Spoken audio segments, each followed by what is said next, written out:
Welcome back to another episode of Thinking Critically. Today, I am joined by Dr. Leidy Klotz, who studies how we transform things from how they are to how we want them to be.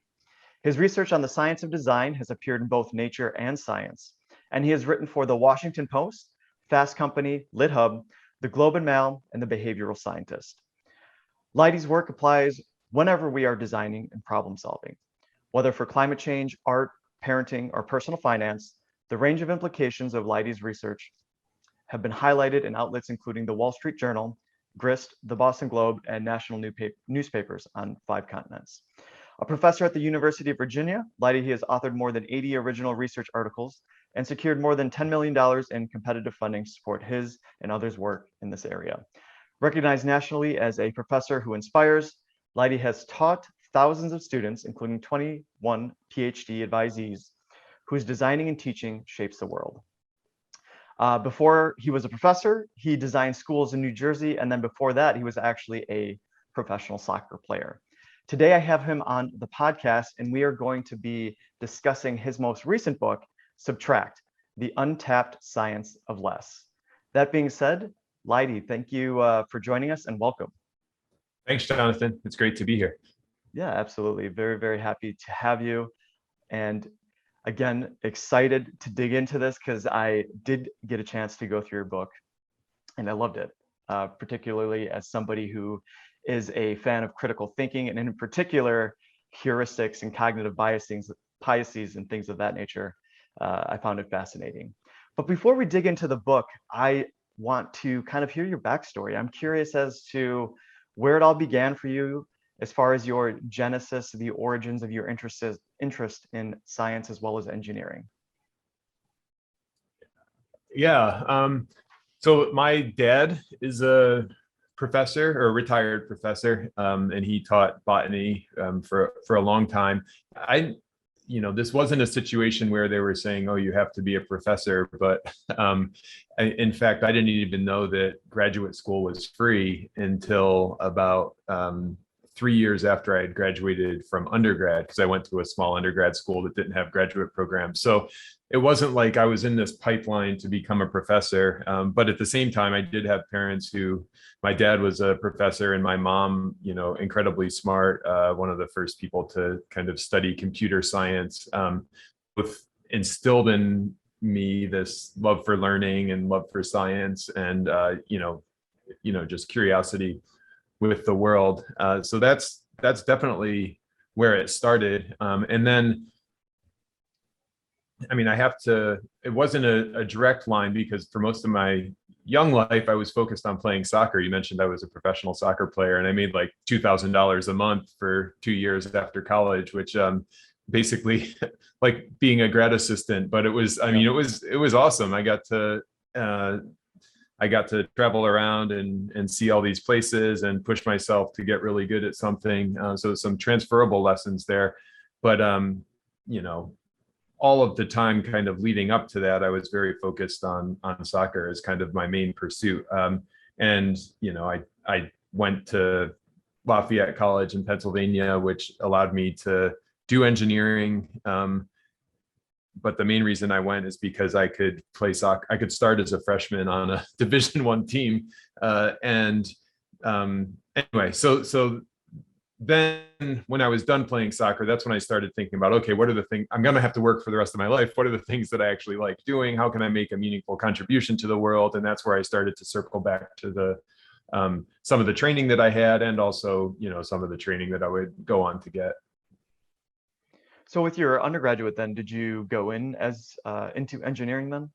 Yeah, so the whole thing with engineering, and I joke about this with my students all the time, is that you have to start in engineering. And so I was undecided on engineering going in, and everybody said, well, if you want to do engineering, you got to start in it. And it's easier. You can always switch out, but if you're 2 years into school and you decide you want to be an engineer, you can't really switch in. So I said, okay, I'll start in it. And then every couple of years I'd say, oh, do I want to switch out? Because I love engineering. I love the problem solving mindset. I love this, to me, the fundamental thing about engineering is applying science to solve human problems, which is amazing. I love doing that part of it, but I don't, I majored in civil engineering. I I don't want to be, and I'm not best serving society if I'm sitting behind a desk doing calculations. That wasn't the part of engineering that appealed to me. So yeah, I started out in engineering and just kind of never left. And I've always been working kind of at these intersections of engineering and other fields. I mean, I was initially and still am really interested in sustainability, so how engineering can contribute to climate change, but also some of these social challenges that are part of sustainability, equity and systemic racism and things like that. And then so kind of the intersection of engineering and how it overlaps with those things, and then also in terms of disciplines in science, behavioral science, how are we pulling that into engineering? And we've long kind of done that in an ad hoc way. So bring in behavioral science as you need it. So kind of human factors engineering, right? Where, hey, there's this person and we've got to design the chair for them to fit in the airplane. And you kind of, okay, what do we know about humans? But also applying engineering or behavioral science in a much more systematic way to engineering is what I'm interested in too, that kind of spans across engineering and other disciplines. So I just started out in engineering and have never left. It's been an amazing foundation for critical thinking and problem solving. And it's also like I don't fit the mold of like the traditional engineer probably. Yeah, you definitely don't, because I was reading through your background, and I think what I like most about kind of what you do as an engineer is your interdisciplinary research. I found it absolutely fascinating how you reach across all of these different areas, and it's wonderful that you have found yourself in an institution that allows you to do that as well, and that people are willing to work with you. Because I think that as somebody, I absolutely love science, and I've been in science for a number of years. I think some of the biggest breakthroughs this particular century is actually going to come through interdisciplinary research, where looking in these different areas, the spaces in between subjects, if you will, and kind of exploring those areas and finding new knowledge there. Yeah, and I've been lucky. I mean, I'm at University of Virginia now, and I was at Clemson for the first 8 years of my career. And at both places, both the informal structures, just supportive department chairs, for example, and the other professors who are evaluating me for promotion have always been, hey, that's cool if he wants to go explore those things, as long as he's writing journal articles and getting research funding. So both the informal structures and then more and more the formal structures are trying to support that. And I agree that it's really, really important. And it's not something, whether or not it happens is very much a systemic thing, right? You can say, oh, all you need to do is get some brilliant scientist who wants to do interdisciplinary stuff. And I don't think that's the case, right? It's much more about, okay, what is the system that all of the scientists and researchers are part of? And does the system allow for these people who work really hard at this? Does it allow for them to kind of work across disciplines? And does it support them? So certainly, we're not 100% there in terms of facilitating perfect interdisciplinary research, but I've found it very supportive over the course of my career. Yeah, I think that's wonderful again. And I'm hoping that as the century progresses, as time moves on, that the academic system in general, will encourage more of the interdisciplinary research. And everything comes down to money. So just making sure that the funding is available and that the funding organizations are willing to fund this research, because it's just so important. And the national I'm sorry, I was kind of like the funding organizations is one that's shifted a lot recently. And so like the National Science Foundation has an increasing number of awards that require engineering and social science to be seriously merged together. And so, yeah, you're exactly right. That kind of thing is incredibly important. Another point there is just like, if you look at the historic context of science, it's almost like a recent invention, these disciplines, right? Because we invented them to be able to organize knowledge and to be able to go deep into things. And I forget, it was Steve Levitt, I was talking to him, and after the conversation, he was like, he works at the intersection of behavioral science and engineering. It's like, who even knew those two things intersected? And then one of my favorite quotes that's in the book is from Emerson, where he talks about, he's basically saying, look at the stuff around us.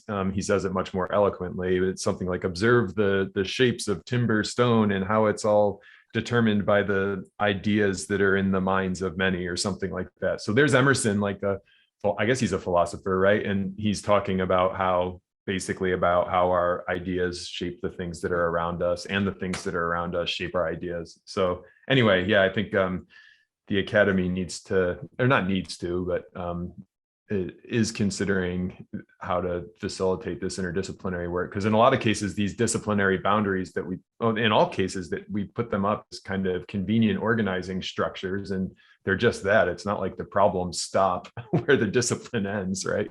So no, absolutely, like you said, they're just convenient labels, right. And it just helps us to organize things and compartmentalize them, but they are more or less just subjective boundaries, and they can be Right. amorphous, and you can move between them and all of that. So you don't need to be stuck in one particular discipline your Yeah. entire research career. But so were you always kind of interested in a wide variety of things and just kind of wanting to merge these ideas together, would you say? Or is that something that kind of developed over the years as you studied more in school? Yeah, I would say I've always been interested in a wide variety of things. It certainly wasn't the case, though, when I was like 15 or even 25, where I said, oh, I definitely want to merge these two things, like if it's behavioral science and engineering or whatever. It's just much more been a kind of problem focused thing. It's like, oh, if I'm looking at sustainability, for example, I mentioned being interested in that. And, as I got interested in sustainability and merging that with my research in civil engineering, or my background in civil engineering, I started looking into, oh, well, how does the built environment contribute to sustainability? And you learn cars or buildings use more energy than cars and airplanes combined. And it's like, oh, cool. Well, that's a leverage point for climate change then. And then you see that, well, we know how to create net zero energy buildings. We know how to create infrastructure that, requires less driving around. And yet we're not doing it. And so some of the barriers there are less the specific technologies and more, how are people using these things?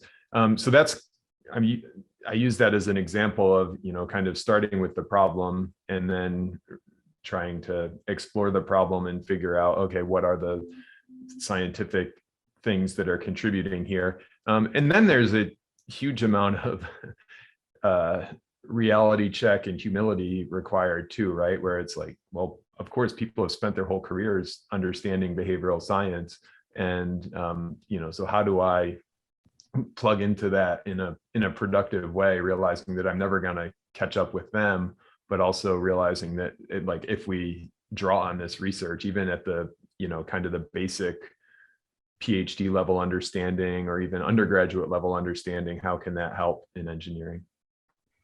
Yeah, and I think that that's what's so wonderful about interdisciplinary research is, like you just said, okay, you may not be able to build on the volumes of behavioral science research that have already been done in the traditional route. However, if you come into it with that interdisciplinary approach from engineering and then merging the two, there's new knowledge there, and that's something that you can definitely contribute to. Yeah, and like the paper that's the basis of the book, not the basis, but the paper that kind of is chapter 1 in the book,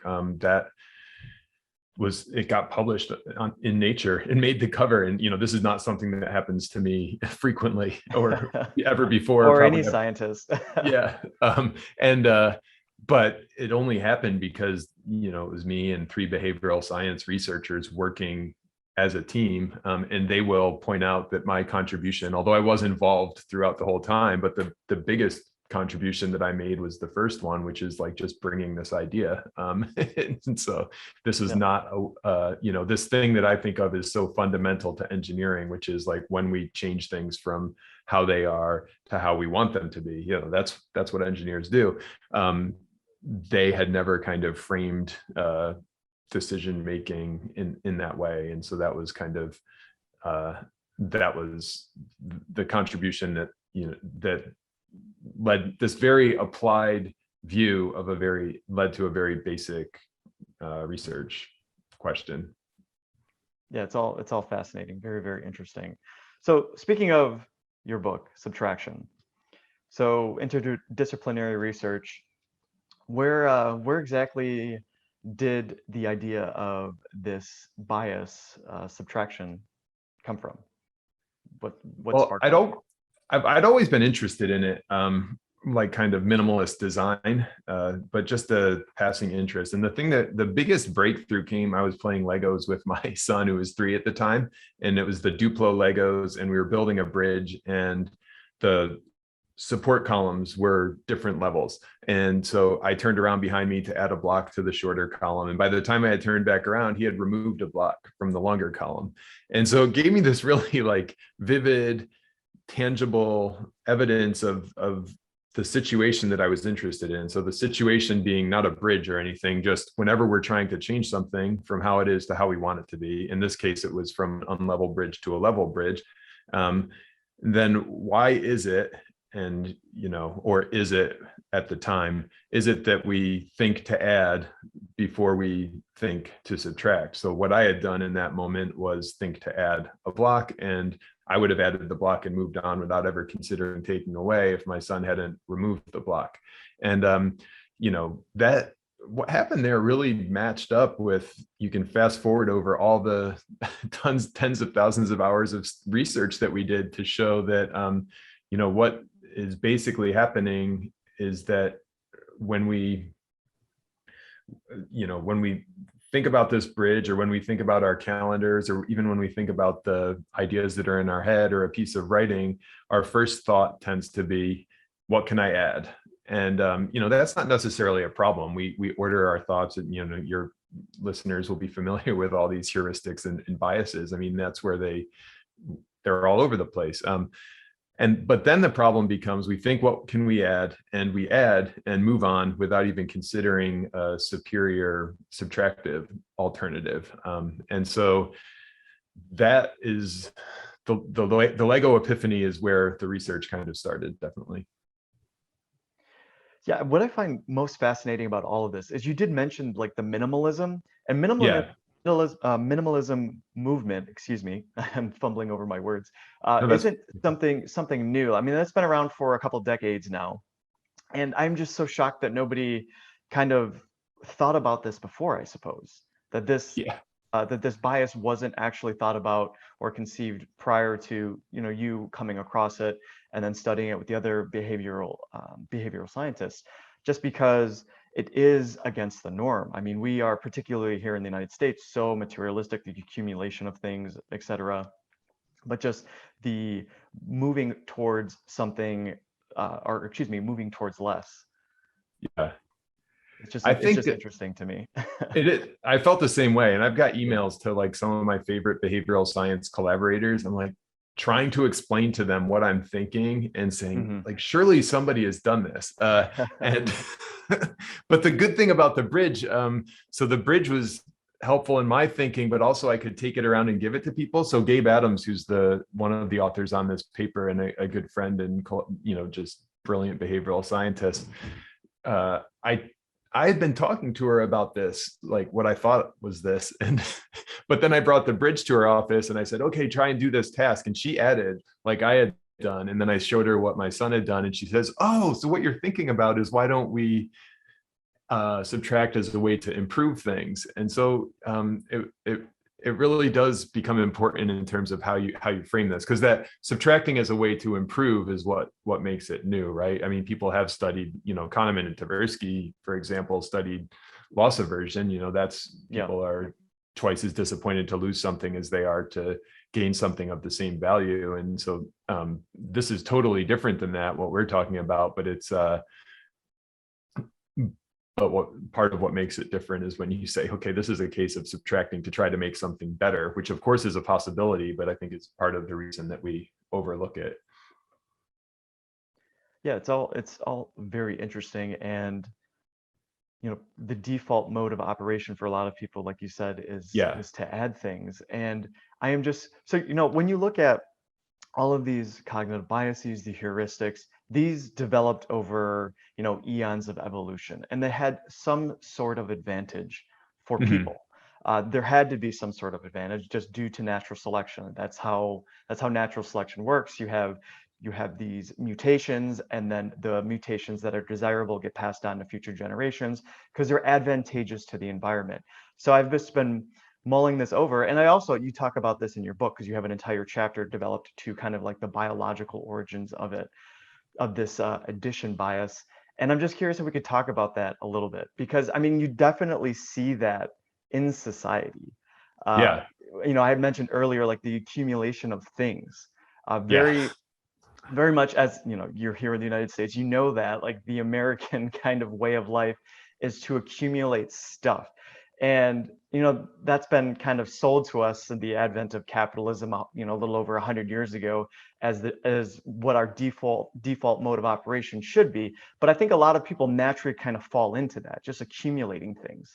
Yeah. And also too, when you talk about the accumulation of stuff, that demonstrates social status as well to a degree. So how does that Mhm. impact mate selection, things of that nature?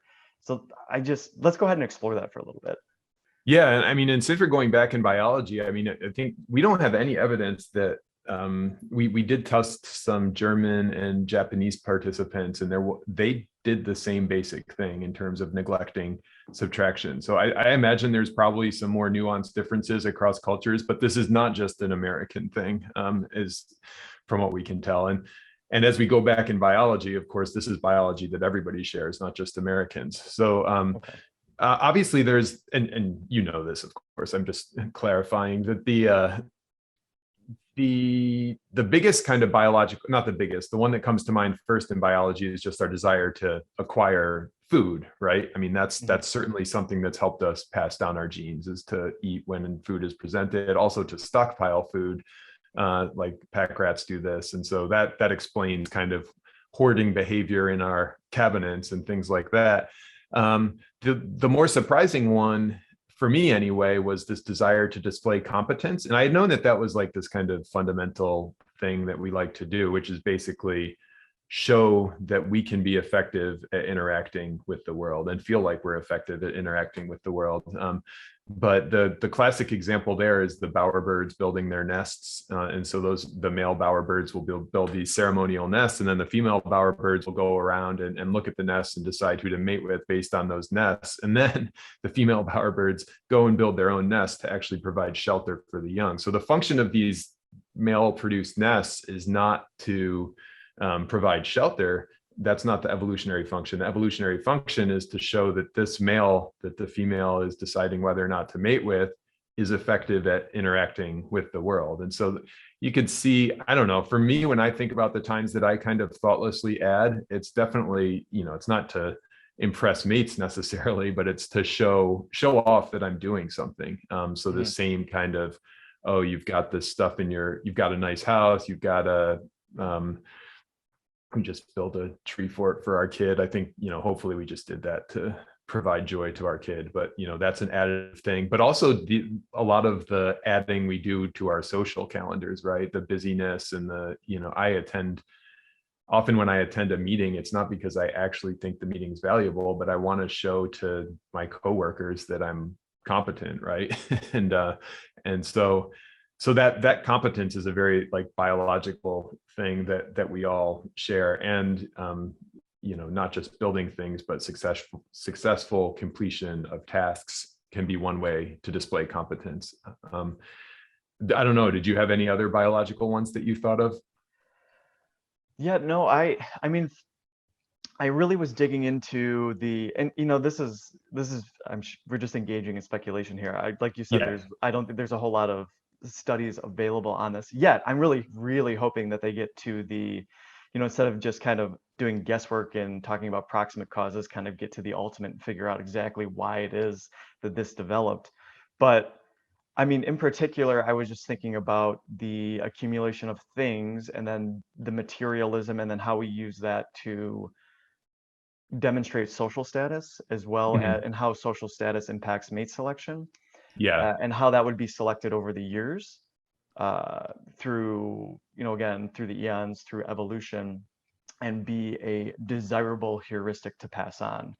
And when you were talking about earlier with the stockpiling food, I kept going back to that to demonstrate social status, because with, today we use money, obviously, to kind of to help us demonstrate social status. But the stockpiling of food, obviously food, you need food. That's a very, very important resource. And if you had a lot of food in our hunter-gatherer societies, or even the farming societies of the past, that would demonstrate a much higher social status. And therefore, maybe you had this quirk, the addition bias, that was inherent or was stronger with you. And then to the women of the society, that would be more desirable because you are more capable of caring for offspring and caring for them, because you have access to more resources. So therefore, you'd be more inclined to pass on that genetic quirk, the addition bias. Yeah. So that's kind of where I was thinking about it. Yeah. And I think of course, with all of these heuristics and biases, there's no single, there's the biological forces, there's cultural forces, there's more recent like social economic forces. And, cultural evolution, as kind of works the same way as biological evolution, except for much faster. And so after we've had the advent of civilization, we're not necessarily like changing our genes, but we're changing the way society behaves. And certainly material culture, that was one of the things I had to learn to write the book, was how material culture came about basically as a way to help people who were used to living in groups of 25, where you could memorize everything about everybody, to living in these larger groups. And it's like, okay, now I can make a shorthand decision based on what that person is wearing. I can make some assumptions about who they are. And then the bigger the groups got, the more materials you needed, right, to have those separations. And certainly I don't think all of the material culture today can be explained by that very practical use for it, but you could see how that kind of adding to separate groups could kind of contribute to the adding that we're seeing today. And then, of course, you mentioned the advent of capitalism, and this kind of the way I separated in the book is not separate it, but a moment in time is post-World War II, when all of the countries are starting to focus on growth as this is a good thing for society. And in general, growth has been a good thing for society. We haven't had a World War III, but certainly growth is a very additive metric, right? If you add a prison, which is like adding a bad thing, you're contributing to GDP, and those are socioeconomic forces that are maybe contributing to adding these days. I would say, to kind of the last thing I would say on the biological point is, as you're describing evolution, right? Evolution is a beautiful model of how we could think about adding and subtracting, right? They're complementary ways to make change. And so evolution has these adaptations, and then it has selections. And without the subtractive selections, it wouldn't move forward. But you also need the additive adaptations. Yeah, that's a really interesting observation that you're just making there. I didn't think of it as that way, but yeah, you have the random mutations, so the additions, but then when they're not advantageous, then you have the subtractions, because then they are eliminated essentially, because they don't pass on their genetics to the next generation. Yeah. So that's interesting. Another interesting thing we'll hear as we talk about the cultural one. I mean, when you're moving from hunter-gatherer societies to the types of societies that we live in today, I mean, there's a lot of adding that's needed, right? So when you encounter an open spot that would be a good place for a city to build the city, most of the decisions are adding. And so there's also a cultural argument where, like, a lot of the subtractions that are available to us today, whether it's to remove a highway that used to serve a city well and now is like separating two neighborhoods or something, or whether it's to remove stuff from our overbooked work schedules. I mean, those are new opportunities that we haven't, maybe in the past culturally, it has been advantageous to add even more so than it is today. And maybe that's why we're it's still our first instinct to think of that. Yeah, I think in today's society, because things just appear to be speeding up. Mhm. Like we were moving on this exponential trajectory, and eventually, if you keep adding, you are just going to burn yourself out. So Yeah. kind of learning this how to subtract, but to do it strategically, right? You can't just cut everything out, but to Right. strategically subtract from your life could be very, very beneficial. And I think about this. There was this work done by a physicist. His name's Geoffrey West. He Yeah. wrote a book on it. Scale, are you familiar? He Mhm. was a particle physicist, and he did work out of the Complexity Institute in Santa Fe. And his work on scaling and just how human society moves, particularly like in cities and things of that nature, and Yeah. just the accumulation of things, but like it just moving on this exponential trajectory and speeding up, and just how Yeah. subtraction could be very, very beneficial to modern society, and particularly moving forward. Again, strategic subtraction though. So Yeah, that's interesting. I think the even more daunting thing is the fact that when we're under cognitive load, we're even more likely to add, right? So it's like all of these other heuristics. I mean, they're like a decision making shortcut. It's not that we can't subtract; it's just that we don't slow down and think about it. But then the very behavior that this bias is causing, which is to think adding first, is making us even more likely to succumb to the bias, right? Because we make yeah. ourselves busier and busier and busier. We have less and less time to think, and that makes us less and less likely to subtract. So somehow we've got to break that cycle. No, absolutely. I mean, everybody is super overloaded, and particularly when it comes to like information consumption, you think about social media platforms and how it's just boom, boom, boom, boom. It's a 140 character tweet or whatever it is, like a short tweet, maybe a 200 character tweet. I don't recall the actual length, but it's just like little snippets of information, but it's like, it's like boom, boom, boom. You think about like a social media news feed, and it's just like you're just getting hammered with news information all the time. People are getting overloaded. They're constantly connected to each other, to work, and then like they're always in their system. What is it? System one, the you have Automatic. Kahneman, Yeah. yeah, the automatic ones, the system Mhm. one versus system two. So they're just constantly operating in this systems one thinking, where it's the automatic, the more primitive, where it's just being responsive and reflexive. And you're not going to engage any of your metacognitive skills or metacognition in general, just because of how we have society organized these days. So Yeah. it's just such an important skill in general to kind of slow down and definitely learn how to subtract. I mean, so many people have limited their social media interaction just because they can become overwhelmed. It has negative Mhm. mental health implications, things of that nature. But very, very interesting I would say talking. that it's not, I think we often, yeah, this has been going on for a long time. So Lao Tzu, he has this great quote, and he's from 2.5 millennia ago. And so this quote is attributed to him that, to gain knowledge, add things every day, to gain Yeah. wisdom, subtract things every day.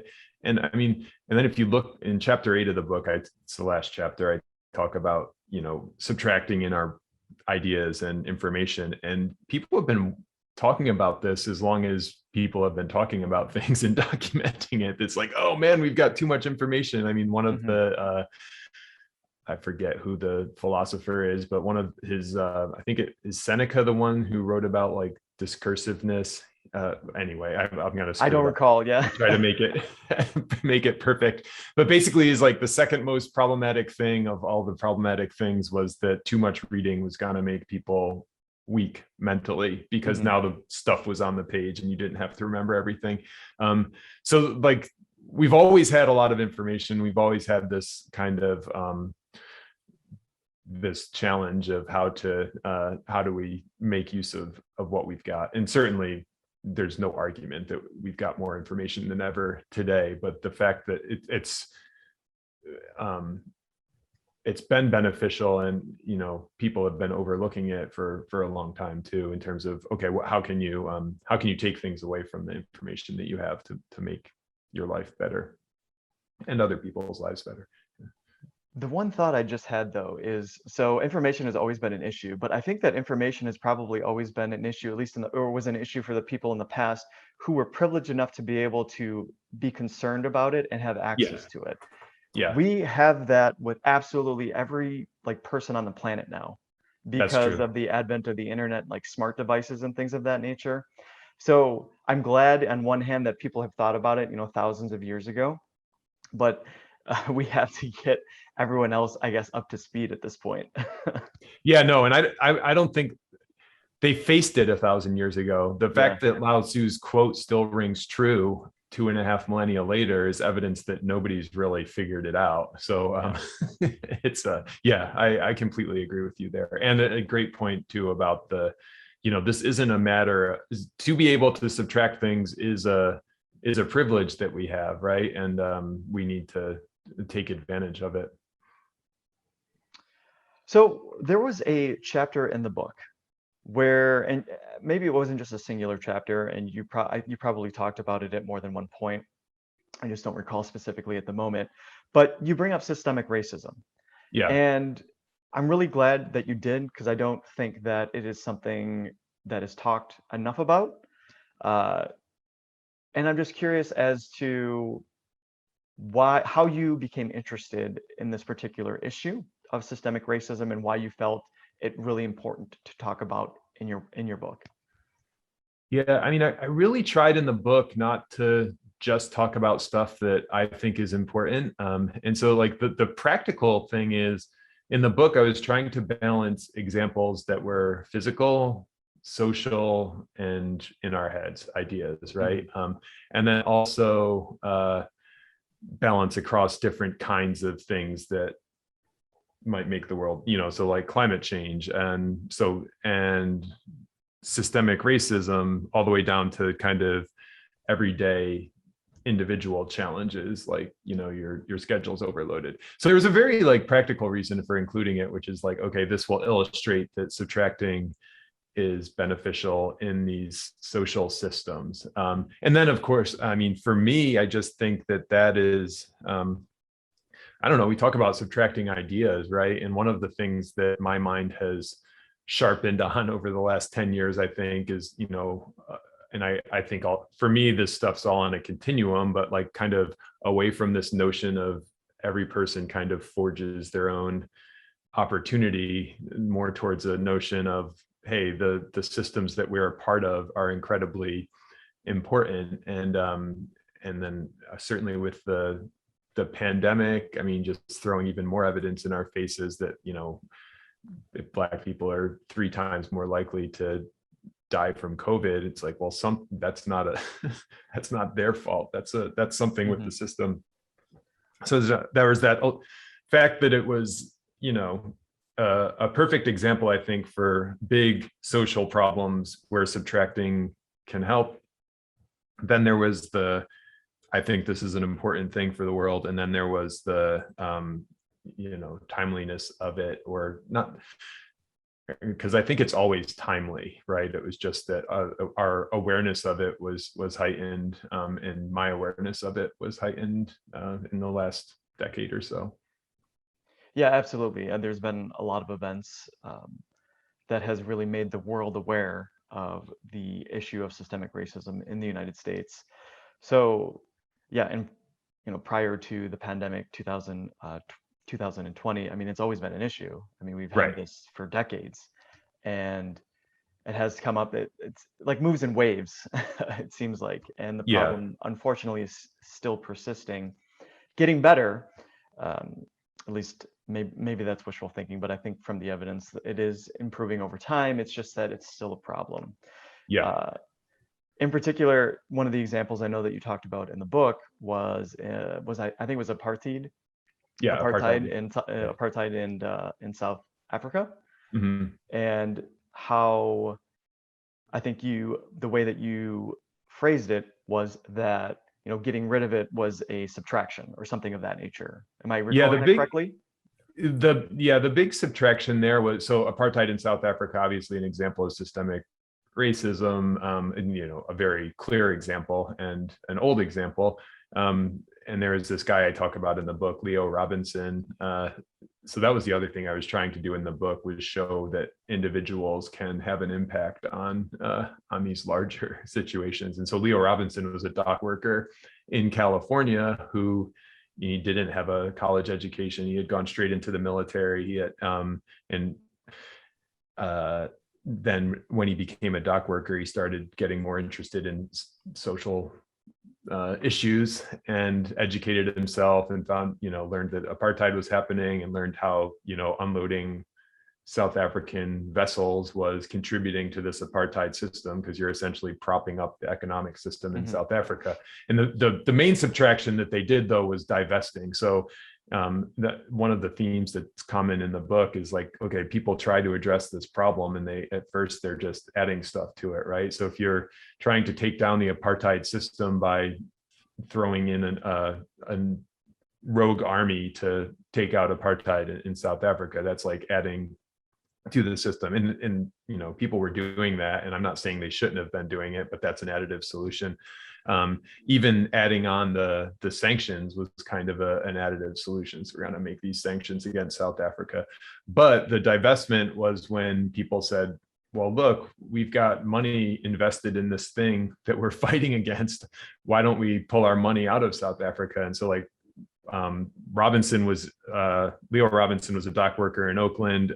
One of the things that kind of came about after their protests on the docks not unloading the cargo was the University of California system divested from South Africa. And, so now you're talking about billions of dollars. It was University of California, then I think University of Wisconsin or Michigan. And then, so universities started doing it, and then companies started doing it. And you've got all this money being pulled out of the apartheid system. And that was kind of the final straw. And it seems like such an obvious thing, right? Here's this thing that you're fighting against, which is this bad system. And still our instinct is not to take away the power of the bad system. It's to keep adding to fight it. And so divestment kind of worked for apartheid. It also comes through when you're talking about addressing climate change, right? It's like you can throw solar panels on your roof, but you can also stop investing in fossil fuel companies that are saying, hey, we're just going to keep pulling these fossil fuels out of the ground. We don't care what the emissions are going to be. So anyway, the divestment was the subtractive message there. And I think, one last thing I'll say on this is that there's a point here that's made by a lot of people. One of the most famously is Kurt Lewin, who's like kind of the father of social psychology. And he had this, I say theory, but in a scientific sense. It's not like just his guess. It's, that behavior of individuals is shaped by forces, right? The forces that are going on around them. And there are forces moving you in the direction that you want the behavior to go. And there are forces kind of working against you. And he said that there's two ways to change the behavior, right? One is to add more forces kind of helping you along, and the other is to subtract some of these forces that are working against you. And of course, we should consider all of our options, but Lewin's point was that often subtracting these forces that are working against you is the better way to make change in the system, because it actually relieves tension, right? So if you leave that force that's working against you in the system, in this case, the funding the businesses in South Africa, that's a force working against you. If you leave that force in the system and then you try to fight it with military intervention or even some other kind of economic intervention, you've added tension to the system. There's more tension there. Whereas if you take out that force, you've kind of simplified the system and helped you get to the goal better. So anyway, that was a long-winded answer to why I included the systemic racism. So anyway. Yeah, what I was going to say, that's I really like the force analogy that you just brought up, and then all of a sudden I have like free body diagrams coming to mind from physics, and I'm thinking about if you can, to simplify a free body diagram, you have less forces in it, and it makes the problem easier. And you said less tension, so there's certain scenarios you have two competing forces, and perhaps one force is greater than the other. Yeah, you can just add. In that case, then you have some sort of movement, but it wouldn't be the same type of movement that you would have if you didn't have the one competing force. So therefore, you would have a greater acceleration or something of that nature. So, for example, going back to the divestment, you are removing this force out of the system, and therefore you have greater movement versus not having any movement before. So that's a it's a really interesting analogy.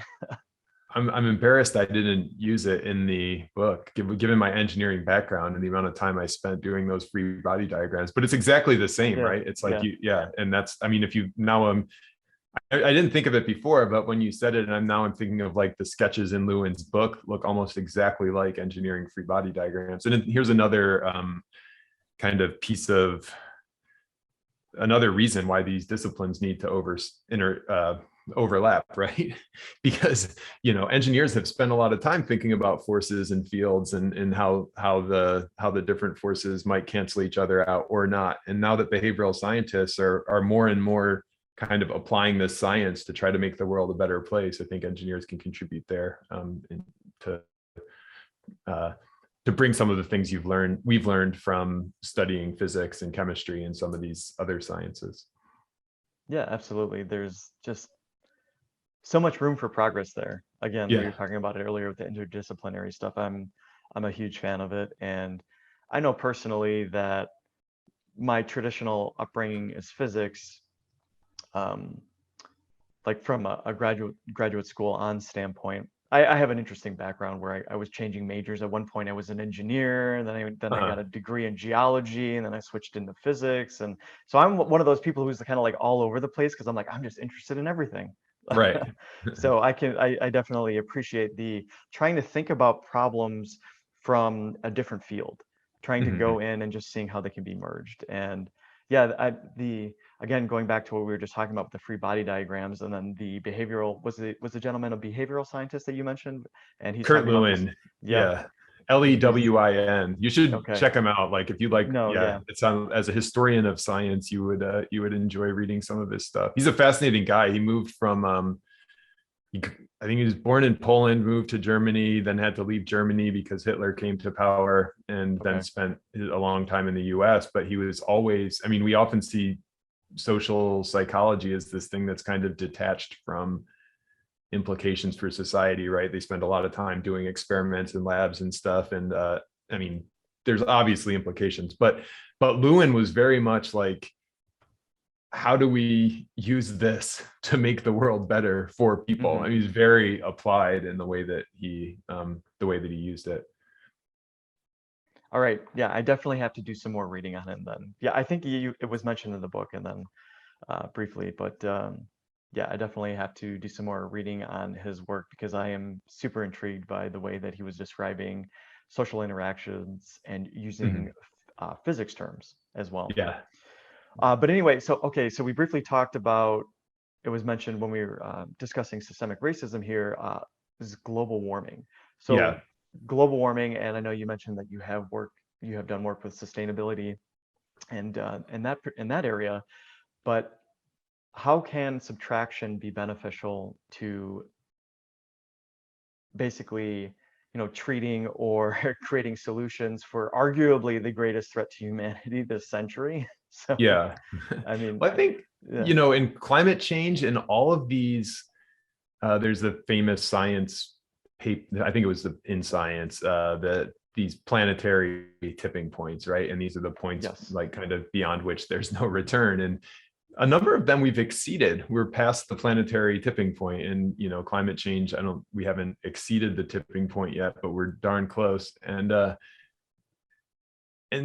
so just philosophically, this mindset that the only way to solve problems, or this like not mindset, but this tendency to try to solve problems by adding, could be contributing to all of these issues, right? And so again, I think there's like a lot of causal links there that you can't make perfect scientific evidence for every connection. But for me, like a big root of our unsustainability is thinking that adding is the best way, or the thinking of adding first and then not considering subtraction as a way to make things better. More, getting a little more down to earth is when you're talking about climate change, the problem is literally that there's more CO2 in the atmosphere than scientists think is safe to be there. And so we've got to figure out how to subtract some of it. I think And for a long time, I know people are like the most recent IPCC report, for example, is paying a lot of attention to, negative emissions strategies. But for a really long time, most of our attention as it related to climate change was kind of just adding less, right? So like shooting fewer emissions into the atmosphere. And now, in part because we don't really have a choice, we're forced to consider, okay, how do we pull emissions out of the atmosphere? And I think that's a good thing. I mean, I think it's something we need to do. And if you look at climate engineering strategies, and I think we should be looking at all of these climate engineering strategies too, but going back to Kurt Lewin's point, for social situations where like removing things is the better way to make change because it relieves tension, I think it's all else being equal, it's probably better to pull CO2 out of the atmosphere than it is to shoot space mirrors up into the sky to reflect the sunlight, right? Because with the pulling CO2 out, at least we're going towards a planetary situation that we know a little bit about, whereas the other one, you're kind of introducing another unpredictable thing into a system that we've changed without even trying to change. So that's the down to earth example, is space mirrors. And then and then I think, even as it goes to divestment, that's kind of how I tie it all together in the book, is like the same divestment that it worked with apartheid. In Desmond Tutu, one of the leaders in the South African fight for freedom, is now advocating for divestment to help with climate change. And so I think that, again, that's not the whole solution, but it certainly seems to make sense if we're, spending all this time and thought and money on trying to solve this huge issue. Maybe we should stop investing in the thing that's causing the issue. And so that's a very kind of straightforward subtraction that we might be able to pull off. Yeah, indeed. I think one of the things, so obviously divestment works, and it makes me a little bit sad though, because you are essentially, society has to admit that the only reason why people are changing their strategies then is because of money. And Yeah. I just, sometimes it's a little hard to swallow that pill, but it's a sad kind of reality of just how our society operates. The kind of money, the direction of how or where resources accumulate, it's really, really important. So Yeah. if you are able to take away resources from a particular industry, that industry is no longer going to exist anymore. And they're Right. going to fight, they're going to fight tooth and nail in order to preserve their own existence. So you have to figure out a way to deprive them of resources, essentially, because they won't change of their own accord. Yeah, no, it's hard. It's Yeah. certainly hard. And I mean, one thing I haven't mentioned yet, probably explicitly enough, is that it's not like subtracting is always the answer, right? It's like, this is fun, just going back to the Lego bridge with my son, like these are complementary ways to make change, adding and subtracting. And the problem is not that subtracting is always right and we never do it. The problem is that we systematically overlook it as a way to make things better. And I don't, I'm agnostic on what options people choose. I just want them to have the options, or be considering the options. No, yeah, absolutely. Definitely subtraction isn't always going to be the answer. Right. Sometimes addition really is the best solution. However, if you're being biased towards addition all the time, then you're perhaps overlooking the optimal play. And I think you talk about that when you were actually conducting your studies. You mentioned that in the beginning of your book, where you give the people, you set up these idealized situations. It was like a grid or something of that nature. Yeah. And the optimal play was subtraction, but the vast majority of people still added. Right. And it was just, there was no way, once you noticed the subtractive option in those grids, for example, it was just inarguably better. So it was just really good evidence that the problem wasn't that people were evaluating it and then saying, oh no, I don't want to do it. The problem was they weren't even evaluating it as an option in the first place. Yeah, just completely overlooking the solution. Right. Yeah, and that's just so interesting and fascinating, all of that. But all right, so moving on to, real quick, I wanted to touch on how like the average person could incorporate subtraction, I suppose, into their life. And we kind of briefly mentioned that a little bit when you're talking about, subtracting things out of your schedule. minimalism in general, etc. Because we've touched on kind of like these bigger societal type issues. We talked about the Yeah. systemic racism and then the global warming and how subtraction can be used through the divestment strategies and other things, etc. So I'm just curious, is like, what are your thoughts on the average person incorporating this into their everyday life and using it to improve it, essentially, to make it better? Right. Right. The biggest thing is just, stop overlooking it, right? And that's easier said than done, as we found out.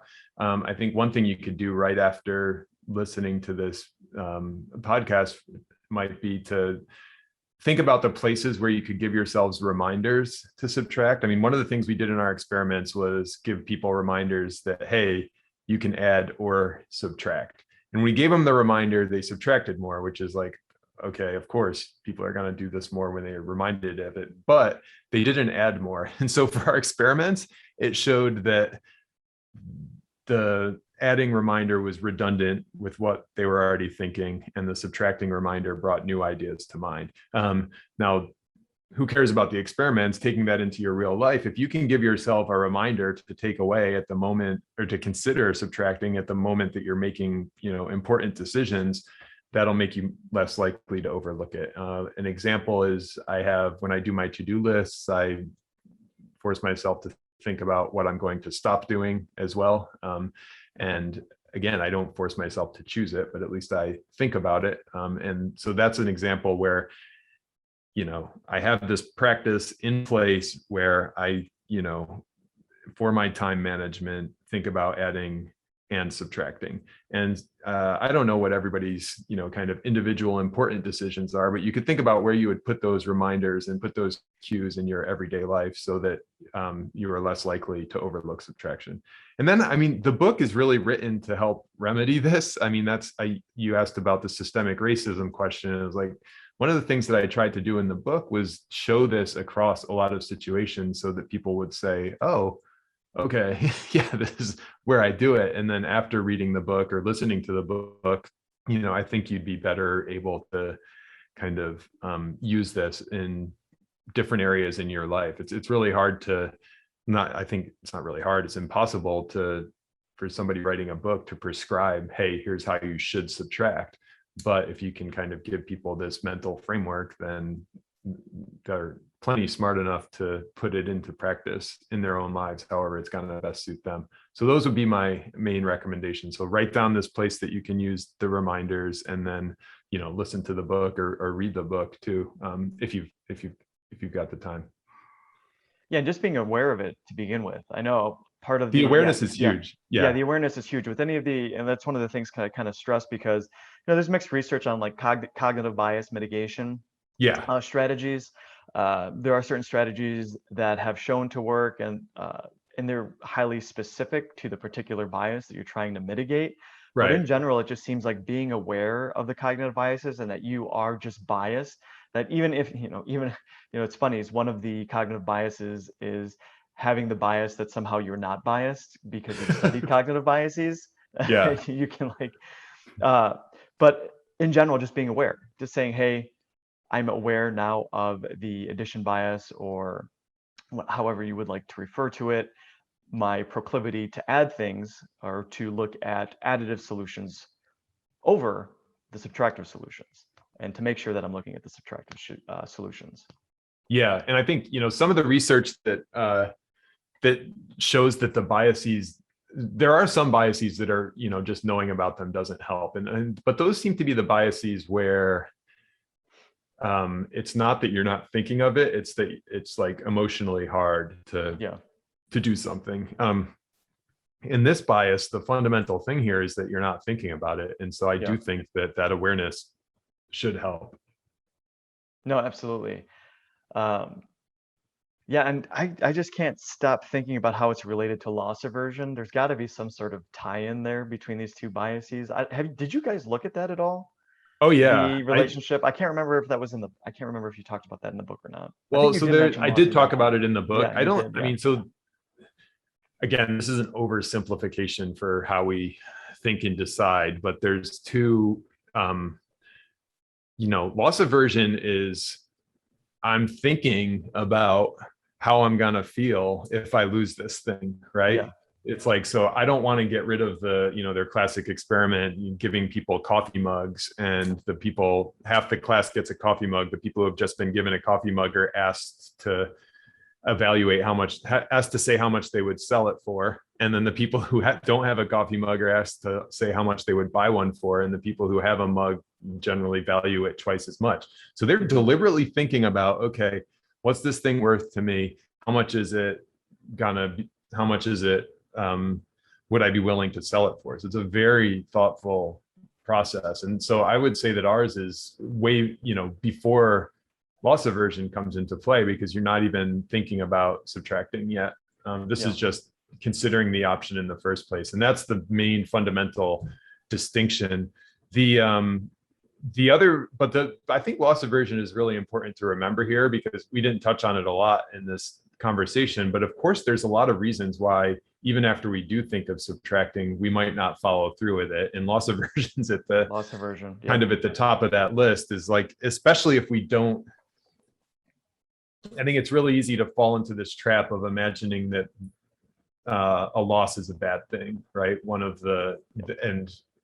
So if we don't remember that subtracting can be good, then we're fighting loss aversion, and so then there could be that could certainly help explain why we don't subtract in the real world. Yeah, I know that a lot of people in the real world are always fighting loss aversion. Always. And I found myself doing that before I was aware of loss aversion. Even after being aware of loss aversion, I'm always asking myself, okay, do I continue down this path? Is the reason why I haven't changed yet because of loss aversion, and like having to do kind of like this internal calculus. And I know for a lot of people, they stay in relationships that, for far too long, or they stay in jobs for far too long, or they put off a major life decision because of loss aversion. Yeah, and it's, lots of versions, status quo, even like IKEA effect, sunk cost fallacy, all of those things are kind of, you could see how they're working against subtraction, even after you think about it.